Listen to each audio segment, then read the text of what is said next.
மலேசியாவில் செயற்கை போதைப்பொருள் பயன்பாடு வேகமாக அதிகரித்து வருவது நாட்டின் பொது சுகாதாரத்திற்கும் சமூக பாதுகாப்பிற்கும் பெரும் சவாலாக மாறியுள்ளதாக பினாங்கு பயணிட்டாளர் சங்கம் கவலை தெரிவித்தது. நாட்டில் தற்போது போதைப் பொருளை பயன்படுத்துவோரில் சுமார் 70 விழுக்காட்டினர் செயற்கை போதைப் பொருளுக்கு அடிமையாகியுள்ளதாக தேசிய போதைப்பொருள் தடுப்பு முகாம் AADK அண்மையில் தகவல் வெளியிட்டது. இந்நிலை தொடருமானால் அது இளைஞர்களின் எதிர்காலத்தையே சீரழித்துவிடும் என்று பினாங்கு பயணிட்டாளர் சங்க கல்வி மற்றும் ஆய்வு பிரிவு அதிகாரி NV சுபாராவ் எச்சரித்துள்ளார்.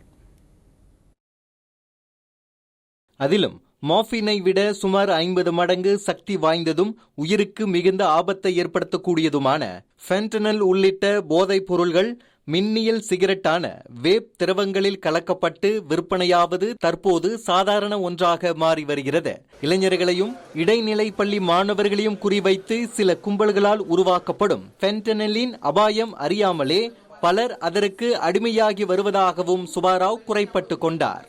சாதாரண வேப்பில் இருக்கும் அந்த நிக்கோட்டின் அறிந்தால் அவர்களுக்கு பல மாற்றங்கள் ஏற்படும். ஆனால் இந்த செயற்கையாக தயாரிக்கப்படும் இந்த சிந்தட்டிக் போதைப் பொருள் மூலமாக அவர்களுக்கு பலதரப்பட்ட பிரச்சனைகள் ஏற்படலாம். மூளைக்கோளாறு, இருதய கோளாறு, அதிக கோபம், ஆத்திரம், எரிச்சல் தன்மை, பசியின்மை போன்ற அனைத்தும் ஏற்படக்கூடும். போதைப் பொருளுக்கு அடிமையானவர்களுக்கு வழங்கப்படும் சிகிச்சையை மேலும் பயனுள்ளதாக மாற்றும் நோக்கில் அவர்கள் பயன்படுத்தும் போதைப் பொருளின் தன்மைக்கு ஏற்ப AADK தற்போது தனித்தனி மறுவாழ்வு மற்றும் சிகிச்சை அணுகுமுறைகளை நடைமுறைப்படுத்தி வருவதாக சுபாராவ் தெரிவித்தார்.